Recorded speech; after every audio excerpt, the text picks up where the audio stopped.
Hello and welcome to this episode, which is about your academic supervisor and your relationship when you're doing a research project at university. Your academic supervisor is a member of staff from the university who is experienced and knowledgeable about the academic processes that you need to follow when you're doing your research. Your supervisor can also help you plan and think about any challenges that you face during your research project, can help you work on your proposal, can help you with the nitty-gritty detail of your work, thinking ahead, things like any ethical concerns you may have and how to navigate those, any logistics about getting resources in the right place at the right time, and any extra learning or practice that you need, for example, using laboratory equipment or specialist tools, software, those sort of things. Your academic supervisor is also someone you can knock backwards and forwards to with ideas about how you should progress with your research. So imagine you're at the beginning of your research and you've just been told who your academic supervisor is.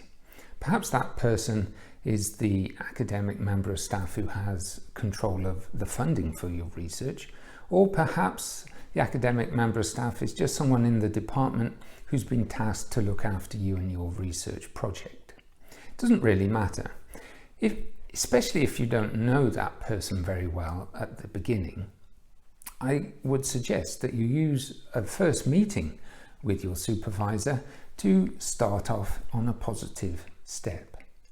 I mean that you should sort of show your passion, your interest and your energy at doing a great research project.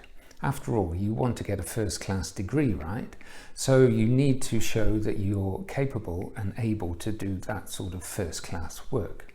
So go to that meeting prepared. Be prepared with some great ideas that fit the remit of your research. Think about your aims, your objectives that will help you meet those aims, and the sort of methods that you're thinking of using to achieve those objectives. Also think about a time plan. It doesn't have to be in great detail, just a rough estimate, because after all, you'll probably have a limited time to talk to your supervisor, especially in this first meeting. And you want to get a good first impression across to that person. So think about any challenges, any roadblocks or problems that you can think of that are coming up in the future, and suggest ways around those issues. Also, of course, if you've got any questions to do with your research project or the requirements that the university has upon that research, then now's the time to ask.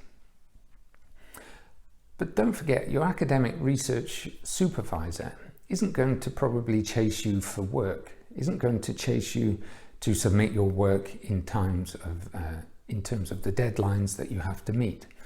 An academic supervisor is, I think, something a bit like a human form of a library. A library, after all, is part of your university, but it won't chase you if you don't use the books or online resources that it has within it.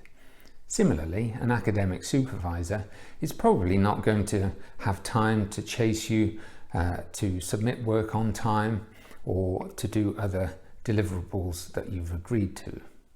After all, you're at university now and you're an adult learner, so it's expected that you act professionally, and meeting deadlines is part of that professionalism.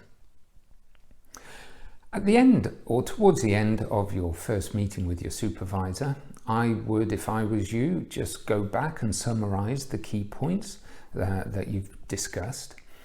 Also, clarify what it is that you're meant to do over the time between the first meeting and the proposed second meeting with your supervisor. And of course, schedule a time for a future meeting with your supervisor, perhaps in a week or two, perhaps in a month. It's really up to you, your supervisor, and to some respect, the nature of the work you're doing. But I find at the beginning of helping undergraduate and postgraduate students with their research projects, it's quite intensive at the beginning, i.e. I try and meet up or communicate with students at least once or twice every couple of weeks, and just to make sure everything's all right. But that will be the planning phases of your research, and so it's quite fast moving and things can crop up that need to be dealt with rather quickly. So once you've had that meeting and completed the meeting with your supervisor, a good student will write minutes, just brief minutes, just bullet points of what has been agreed, what the student has agreed to do, and the deadlines for doing that.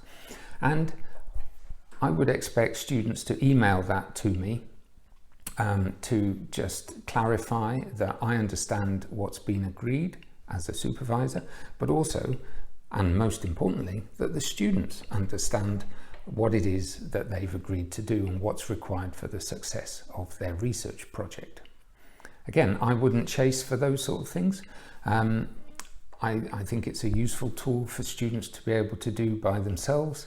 And I'm typically supervising perhaps 10 students simultaneously, so I wouldn't have time to do that, unfortunately. Hopefully that's helped. If you found this video useful, please click the like button below, subscribe to this YouTube channel, or drop me a comment in the comments below. Thank you very much, and good luck with your research. Bye.